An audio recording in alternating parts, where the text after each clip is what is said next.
Hey everyone, we've got Tamar Weinberg in New York City, I think, and we're going to talk about social media and social networking and her life as a blogger. Am I right? Are you in New York City or somewhere in that environment? Yes, I am. I am in the Bronx, a little suburb of the Bronx, so I'm not exactly, directly very close to the action, but yeah, that's where I'm at. All So, right, and what's the weather like there today? haven't checked, but it's expected to be 91 and rainy and thunderstormy, so I'm not going outside. Sounds like a good plan. Yeah, it's hot as usual here in Texas. I'm sure we'll push 100 if not exceed it today. So it's already kind of warm. So you're a blogger, you're a writer, you're a social media uh, consultant. Tell us what what you do and about your life as a blogger and social media consultant.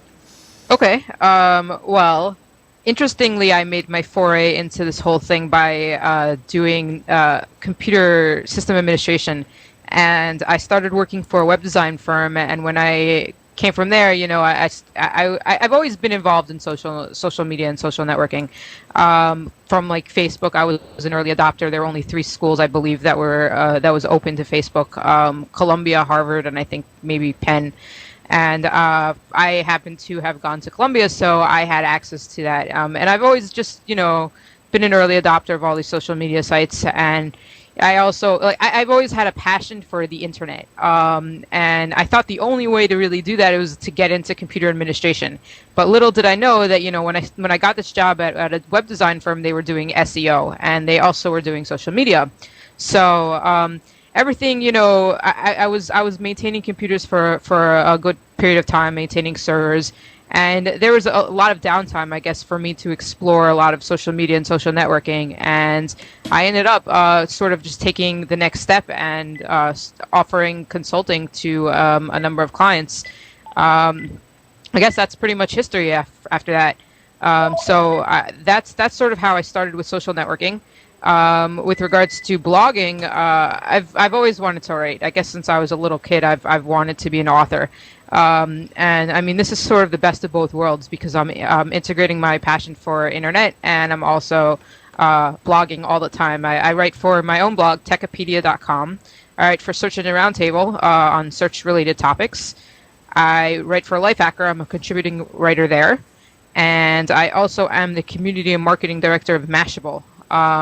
So I sort of have my hands full. That actually isn't all of it, so it's interesting, but it's so different and it's not monotonous for me I love what I do. It sounds like it now. You with so many entities that you're writing for, how many pieces a day on average do you write, and how do you get inspired, and what kind of sources do you use? Do you make phone calls? Do you just surf the internet? What's your routine for generating these pieces that you do? Well, the only one I really have complete editorial control over is Techipedia because that's my personal blog. So I don't write on a very regular basis there. I try to write, once a week. I have not really been doing that, maybe like twice a month because, I wanna do something that's not regurgitation of what everybody else is talking about. I want it to be completely unique, completely different, and completely well researched. So my typical post there takes a couple of months, not months, but a couple of weeks to write. And usually the best time for me is like at 4 o'clock in the morning. That's my prime time. Um, that's that for finding inspiration, it's really hard. I mean, Lifehacker, when I do look for that, I mean, there are assignments on what I should write, but I also subscribe to so many feeds to find the variety of content there. Mashable, I'm not really writing so much on the editorial. I do more of the marketing and community stuff, so people do approach me for a variety of things to write about.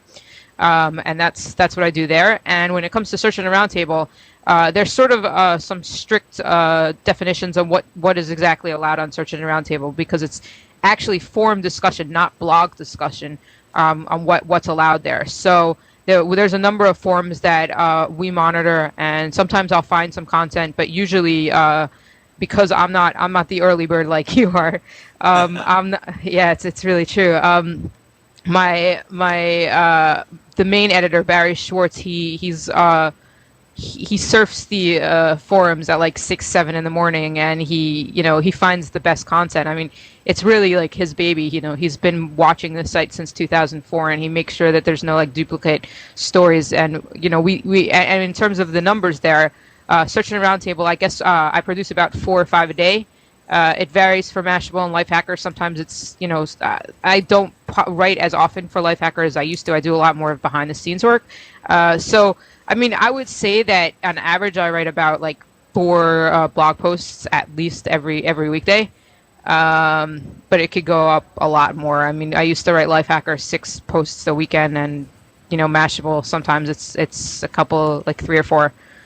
So I'm looking at what the reason I found you is I was looking at Techipedia, your main website, and I saw this article, What Traits Define a Social Media Marketer, and I thought it was a remarkable blog post because it was so thoroughly researched, and you had about 30 or 40 or so people that contributed to this, which is remarkable. How did you pull all this together? And how long did it take you to do that? It took a little over a week. It was something that, it's really hard to get the organizational aspect down for something like this because you're trying to pull a lot of different minds and ask them for advice, and a lot of these people who I've spoken to are extremely busy. So I mean, I kind of feel like I was a nag in a way, but I think in a way it did reap the benefits. I really, what I did there in terms of the social media marketing article, I tried to get such a different type of, so many different types of people and different backgrounds in terms of their social media experience.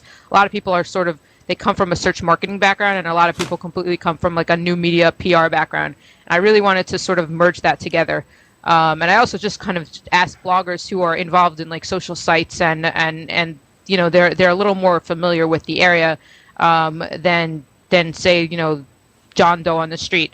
So it was extremely difficult. I know a lot of people felt like I was excluding them. It was not intentional, but at the same time, I'm really glad at how at what happened and how it came out. And I will say that I think it's hard. It was a harder post to write than any post that I've written for months because of just putting all those thoughts together and doing a little bit of editing and adding the images, which I pulled from Flickr from some guy's post. I mean, he was those images were amazing, and I mean it was It was an incredibly huge time investment, but I'm happy that I did it.